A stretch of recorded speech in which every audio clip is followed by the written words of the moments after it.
اگر آپ یہ پچھلے دنوں کے جو بل آئے ہیں سامنے انہیں دیکھیں تو ہمارے سامنے، میں سینٹ کے حوالے سے بات کر پاؤں گا کیونکہ میں سینٹ میں ہوتا ہوں، تو ہمارے پاس جتنے بھی بل آئے ہیں ان کے اندر ہمیں جو پابندی ہم پہ عائد کی گئی وہ تقریباً یہ تھی کہ یا تو آپ بغیر پڑھے ووٹ کریں، اور 2 مرتبہ، ایک مرتبہ منسٹر آف اسٹیٹ علی محمد صاحب نے، اور پچھلے بل جو پیش کیے گئے ہیں اس میں بابر اعوان صاحب نے جو فیڈرل منسٹر ہیں، یعنی مشیر ہیں مگر فیڈرل وزیر کا رتبہ رکھتے ہیں، دونوں نے فلور آف دا ہاؤس پہ کہا، جو ڈاکیومنٹڈ ہے، ریکارڈڈ ہے، کہ پاکستان کی سلامتی اس بات پہ منحصر ہے کہ آپ بغیر پڑھے ان بلز کو ووٹ کریں۔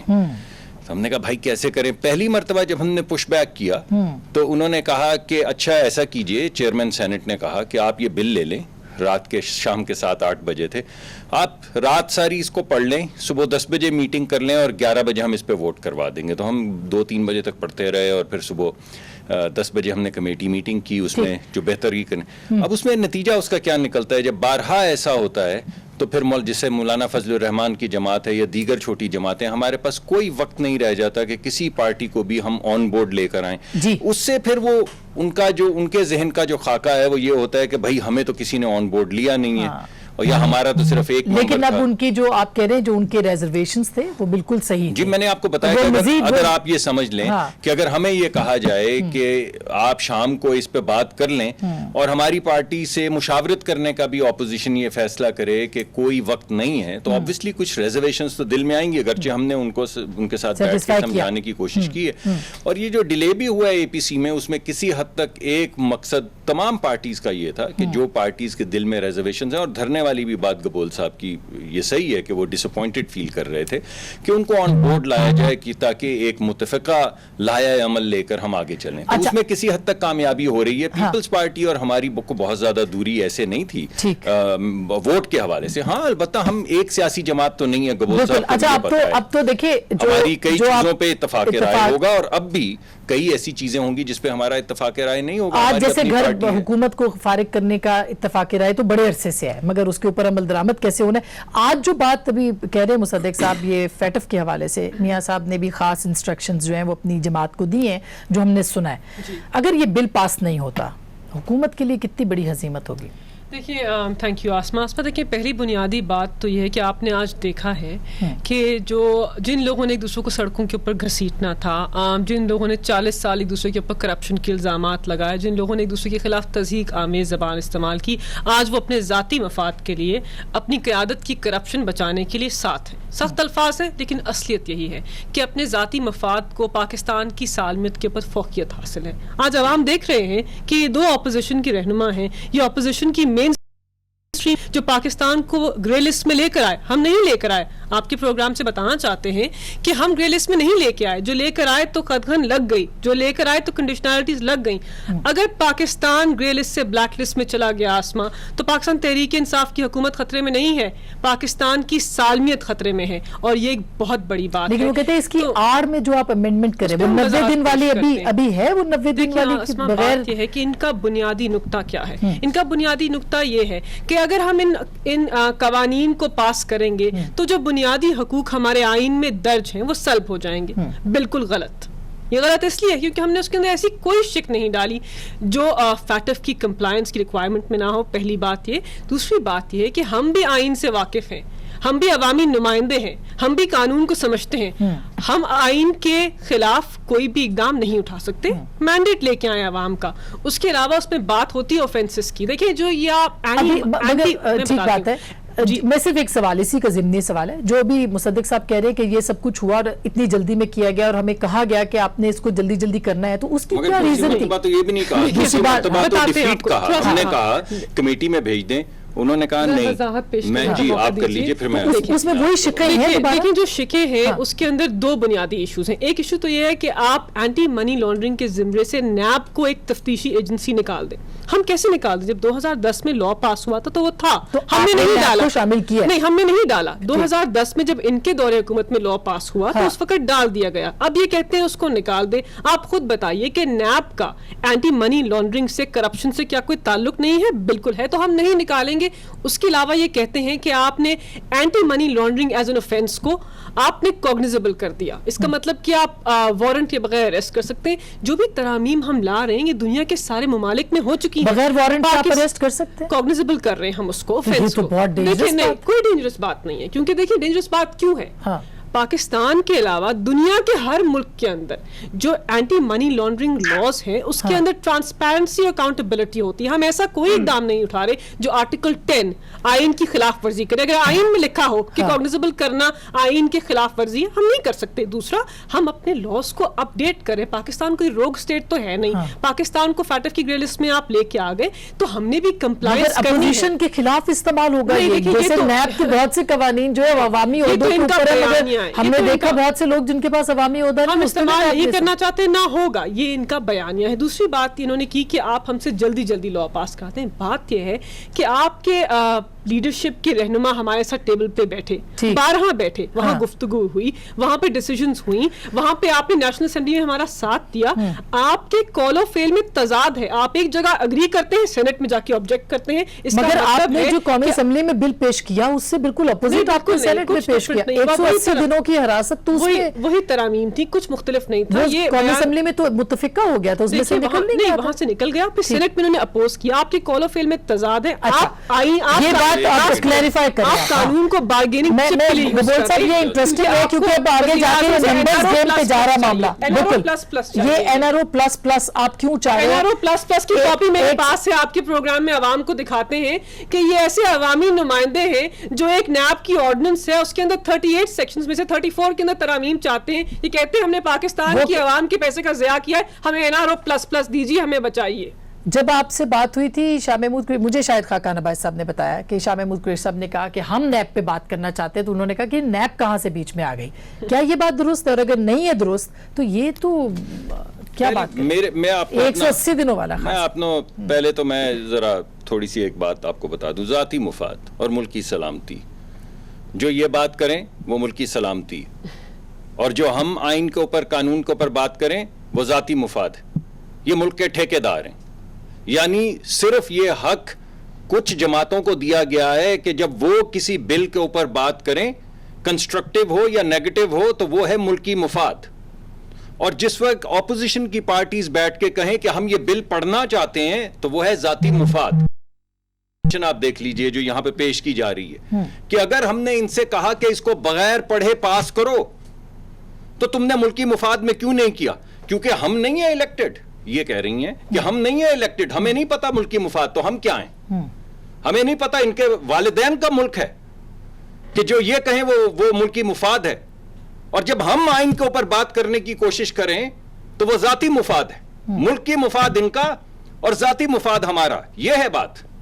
بنیادی حقوق کی کوگنیزیبل کی آپ نے بات کی ہے. آپ بالفرض کاروبار کرتی ہیں پرزوں کا, باہر سے پرزے منگواتی ہیں.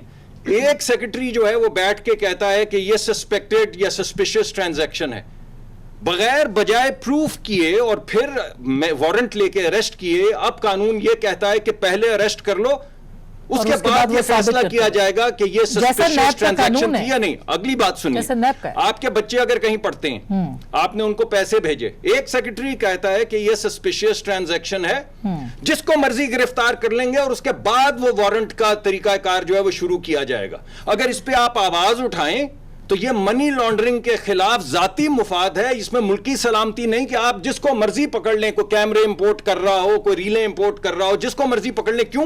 کیونکہ آپ کا سیاسی مخالف, آپ ایسا کر نہیں رہے ہیں.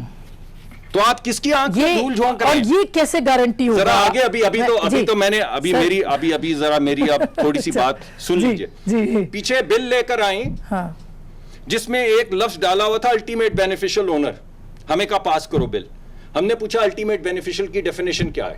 پورے پاکستان کے قانون میں کوئی الٹیمیٹ بینیفیشل اونر کی کوئی بھی ڈیفینیشن نہیں تھی لیگل. ہم نے بلا کے پوچھا ان سے, ان کے سیکرٹری لا سے جو ان کے سیکرٹری ہیں, کہ کیا ڈیفینیشن ہے. انہوں نے کہا دیکھیے ملکی مفاد یہ کہتا ہے اسے پاس کر دیں, ہم بعد میں ڈیفینیشن بنا لیں گے. خدا کی قسم کھا کے کہتا ہوں, یہ انہوں نے کہا, یہ ریکارڈڈ ہے, یہ میٹنگ کے اندر ہوا ہے, یہ لا اینڈ جسٹس کمیٹی کی میٹنگ میں ہوا ہے, اور کوئی پاکستان کے قانون میں الٹیمیٹ بینیفیشل اونر کی ڈیفینیشن نہیں تھی. اور ہم نے صرف یہ کیا کہ ایک دن لگا کے جو فیٹف یہ کہتا تھا اور جو یہ مانگ رہے تھے اس کو اپنے ملک کے آئین کو مد نظر رکھتے ہوئے دونوں ڈیفینیشنز بنا کے دے دیں. اب آپ مجھے بتائیے یہ کون سی ملک کی سلامتی چاہتے ہیں, فیٹف کی سلامتی چاہتے ہیں یا پاکستان کی سلامتی چاہتے ہیں؟ یہ جو پاکستان کا آئین ہے اس کے پاسدار صرف یہ ہیں یا ہم بھی پاسدار ہیں؟ یہ صرف واحد اسٹیک ہولڈر ہے یا ہم بھی اسٹیک ہولڈر ہیں؟ بڑا سوال یہ ہے گبول صاحب, ابھی اچانک صدارتی نظام کی بات ہو رہی ہے, نیب کی جو بات ہو رہی ہے 34 نہیں 36 بار نکالے. یہ جو انتقامی کاروائی کے لیے انہوں نے ایجنسیاں بنائی ہوئی ہیں جن سے پکڑ کے لوگوں کو جیلوں میں یہ ڈالتے ہیں, 30 32 15 8 نہیں, میرا ذاتی, اور میں نے کئی دفعہ اپنی پارٹی کے رہنماؤں کو کہا جو میرے دوست بھی ہیں کہ پھاڑ کے باہر پھینک دیں اور ان سے نیگوشیٹ نہیں کریں, سوال کہ ان کے کسی کا جواب نہ دیں, اور یہ ان کو کہیں کہ ڈالیں جیلوں میں. اچھا, یہ بریک کے بعد فوراً کروں گی. گبول صاحب, ابھی صدارتی نظام کی بھی باتیں ہو رہی ہیں, جو باتیں اپوزیشن کہہ رہی ہے جس کا کہ میں بھی وضاحت بھی لوں گی, سرے دست ایسے نظر آ رہا ہے کہ یہ سب چیزیں اکٹھی ایک سمت پہ جا رہی ہیں. کون پوچھے گا کہ یہ جو قانون بنایا جا رہا ہے 180 دن کا کہ آپ بغیر وارنٹ کے کسی کو گرفتار کریں گے, یہ کس طرح سے استعمال ہوگا؟ ملیکہ سے پوچھیں گے بریک کے بعد. ہمارے ساتھ رہیے گا.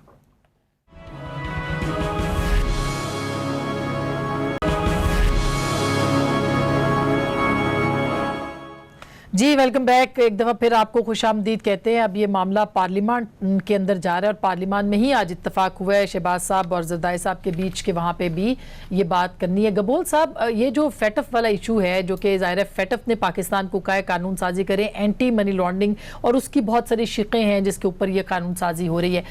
یہ جو بات گفتگو بھی سامنے آ رہی ہے اس میں تو نواز شریف صاحب اور زرداری صاحب کو, اگر کیونکہ پاکستان میں بہت سارے قوانین ایسے ہیں جو بنتے تو جنرل ہیں, پھر وہ اپلائی جو ہیں وہ آپ اپنے طریقے سے کیے جاتے ہیں, بہت سارے مسنگ پرسنز کا کیس بھی سامنے آتا ہے اور بہت ساری چیزیں, تو اس پہ بھی اپلائی ہو سکتا ہے. پھر کیا ہوگا اگر پارلیمان میں, کیا واقعی متفقہ لائے عمل اپوزیشن بنا کے اس کو شکست دے پائے گی؟ اول تو ہم پاکستان چل کیسے رہا ہے؟ آئی ایم ایف کے ڈیمانڈز پہ, آئی ایم ایف کے ڈکٹیشن پہ, آئی ایم ایف کا ڈکٹیشن ہم پوری کرتے رہے ہیں, جو بھی آئی ایم ایف کہتا رہا ہم کرتے رہے. اس کے بعد اب dictation F A T F کا لینا پڑے گا. اب وہ کیا ڈکٹیشن ہے کہ جی کسی کو بھی اٹھا کر مسنگ پرسن میں ڈال دو, مطلب کوئی بھی مخالف آپ کا ہے یا کوئی بھی ایسا شخص ہے جس کو آپ صحیح نہیں سمجھتے ہو, یا ٹی وی میں نبیل گبول بہت بول رہا ہے, اٹھا کے اس کو غائب کر دو. آپ کو یہ پاور دیا جا رہا ہے. اور جس طرح ملیکہ کہہ رہی تھی کہ جی آرٹیکل 10 میں بھائی ہیومن رائٹس بھی کچھ ہوتا ہے. آپ لوگ یہ سوچیں کہ آپ یا تو عمران خان اپنے نام کے آگے فیلڈ مارشل لگا دیں, یا تو پھر اس ملک کے اندر ڈکٹیٹرشپ آپ جس طریقے سے چلا رہے ہو ملک کو ایز اے ڈکٹیٹر, آپ اس طرح نہیں کر سکتے ایف اے ٹی ایف کے آڑ میں. لیکن کم سے کم ہم جب یہ دیکھیں گے کہ آپ کہتے ہیں کہ جی ملک کی پکا کے لیے ہم سب کچھ سائڈ پہ کرنے کے لیے تیار ہے, لیکن آپ ہم سے بات کریں تو صحیح, ہم ہمارے ساتھ بیٹھے تو صحیح, ہم نے جو چیزیں طے کی تھی آپ کے ساتھ اس میں سے کافی چیزیں آپ نے نکال دی ہیں, اور آپ کو اگر اتنا جلدی ہے آپ سٹینڈنگ کمیٹی سے پاس کروا لیتے ہیں. اب آپ جو ہے جوائنٹ سیشن سے پاس کروانا چاہتے ہیں. کل کو اگر ایف اے ٹی ایف کے ڈیمانڈ کے مطابق آپ کا جو ہے یہ بل پاس آپ نہیں کر سکے تو یہ صرف گورنمنٹ کی ہار نہیں ہوگی, یہ پھر میرے خیال میں پھر جھاڑو پھرے گا. اور یہ مجھے ڈان لیکس کا جو ہے یاد دلا رہا دوبارہ سے. تو میں سمجھتا ہوں کہ اس کو بڑے سوچ سمجھ کر, بڑا سینسٹیو معاملہ ہے اور اس میں گیم ہو رہا ہے. یہ گیم کون کس کے ساتھ کھیل رہا ہے, یہ گیم چل گیا ہے, ایک چیس گیم چل رہا ہے جس میں ٹریپ ہے. اچھا, یہ یہ دیکھیں کنسنسس ہو گیا تھا, پھر حکومت نے اپوزیشن میں کیوں بلڈوز کرنے کی کوشش کی؟ کنسنسس ختم کرنے میں کیا حکومت کا کردار نہیں ہے؟ ہاں نہیں آسما, دیکھیں دو بنیادی بات, یہی وہ گیم ہے نا گبول صاحب جس کا اشارہ آپ نہیں, گبول صاحب کی اپنی انڈرسٹینڈنگ ہے, اپنا تجزیہ ہے, ہم اس سے اگری نہیں کرتے. پہلی بات تو یہ. دوسری بات یہ ہے کہ آپ دیکھیں کہ اپوزیشن کا کیا رول ہوتا ہے. اپوزیشن کے محترم رہنما ساتھ بیٹھے ہیں اور ایک ویڈیو اسکائپ کے اوپر ہے. بات یہ ہے کہ ان کا رول ہے عوام کے مفاد کو پروٹیکٹ کرنا. اچھی اپوزیشن وہی ہوتی ہے جو گورنمنٹ کی ویکنیسز کی توثیق کرے, لیکن عوام کے انٹرسٹ کو, پبلک انٹرسٹ کو سب سے آگے رکھے, ذاتی مفاد کو آگے نہ رکھے, پبلک انٹرسٹ کو آگے رکھے. بات یہ ہے کہ جو پورا فیٹف کی ایپیسوڈ ہے, شہباز شریف صاحب کا جانا کراچی, ان کا بلاول بھٹو زرداری سے ملنا, فضل الرحمان کا انوالو ہونا, نواز شریف صاحب کا فون کرنا, اسی بات کی نشاندہی کرتا ہے کہ یہ سب متحرک ہیں ایک ساتھ. یہ اینٹی منی لانڈرنگ لا اس لیے پاس نہیں ہونے دینا چاہتے بیکاز یہ ان کے ذاتی مفاد کو امپیکٹ کرتا ہے. کیسے؟ دیکھیں, یہی وہ لوگ ہیں, یہ کہتے ہیں کسی کو بھی اٹھائیں گے, کسی کو نہیں اٹھائیں گے, کسی کے اوپر ایسا الزام نہیں لگے گا, کسی کے اوپر ایسی کنوکشن یا ریفرنس نہیں ہوگی. دیکھیں, سن لیجئے کہ بات یہ آسما کہ آپ کے اقدام ایسے ہیں کہ آپ نے وزیر اعلیٰ پنجاب ہاؤس میں فرنٹ مین نہیں لگا شہباز شریف صاحب نے. منظور پاپڑ والا کون ہے؟ یہ کون ہے فالودے والے؟ یہ کون ہے جن کے فیک اکاؤنٹس ہیں؟ یہ کون ہے جن کی لیکن کیا دستاویزات سامنے نہیں آئے؟ یہ کون لوگ ہیں جنہوں نے پاکستان کے عوام کے پیسے کو لانڈر کیا ہے؟ کن نے ٹیٹیاں بھیجی ہیں؟ کن کے نام پہ ٹیٹیز آئی ہیں؟ آسما, یہ حقائق ہیں. تو یہ حقائق سے چھپنے کی کوشش کریں. اور یہ جو سارا ان کا آئیڈیا ہے جوائنٹ اتحاد کا, چارٹر آف ڈیموکریسی ہے, سخت الفاظ ہے, اس کو چارٹر آف کرپشن کہتے ہیں, چارٹر آف ڈیموکریسی نہیں کہتے. آپ ذاتی مفاد کو بچائیں گے اور اینٹی منی لانڈرنگ کے اطراق کو اپنے اوپر نہیں لگنے دیں گے بیکاز آپ ہی کے خلاف کیسز ہیں, تو آپ عوام کے مفاد کے لیے نہیں, اپنے ذاتی مفاد کے لیے. اب وہ کہہ رہے ہیں آرٹیکل 10 کی موجودگی میں یہ نہیں ہو سکتا. اور دوسرا یہ چارٹر آف کرپشن جو ہے جس میں اب ایکسٹینشن ہونے جا رہی ہے, بائی دی وے, اب وہ ان کا کہنا ہے, میں چارٹر آف ڈیموکریسی اس کو بولتی ہوں کیونکہ محترمہ شہید نے اس کو وہ کیا تھا. تو اب یہ اس کی آپ کی یہ وے فارورڈ بھی ہے اس کے لیے, پارلیمان کے اندر تحریک عدم اعتماد کے واسطے راستہ بنے گا اس کے لیے؟ دیکھیے, میں تو بڑی مرتبہ فلور آف دا ہاؤس پہ درخواست کر چکا ہوں, پارلیمان کے جو وزیر ہیں ان سے درخواست کر چکا ہوں کہ آپ ایسا کیجئے کہ 1990 میں یہ قانون آیا تھا, اکنامک پروٹیکشن ایکٹ, اس کے بعد سے لے کر آج تک جتنے بھی لوگ پارلیمان میں رہے ہیں ان سب کی ٹی ٹی اسٹیٹ بینک سے لے کے جیسے کچھ اشخاص کی آپ نے ریلیز کی ہیں, سب کی کر دیں, چاہے وہ ہمارے ممبر ہوں, چاہے وہ ان کے ممبر ہوں, چاہے وہ اسٹیل مل والے ہوں, چاہے وہ پیپر مل والے ہوں, چاہے وہ تمباکو کی فیکٹری والے ہوں. یعنی جو بندہ پارلیمان میں رہا ہے 1990 کے بعد, جس کے نام, جس کی والدہ کے نام, جس کے بچوں کے بیگم کے نام پہ ٹی ٹی آئی ہے, پاپڑ والے کے نام پہ آئی ہے, فالودے والے کے نام پہ آئی ہے, ذرا سب کو لے آئیں.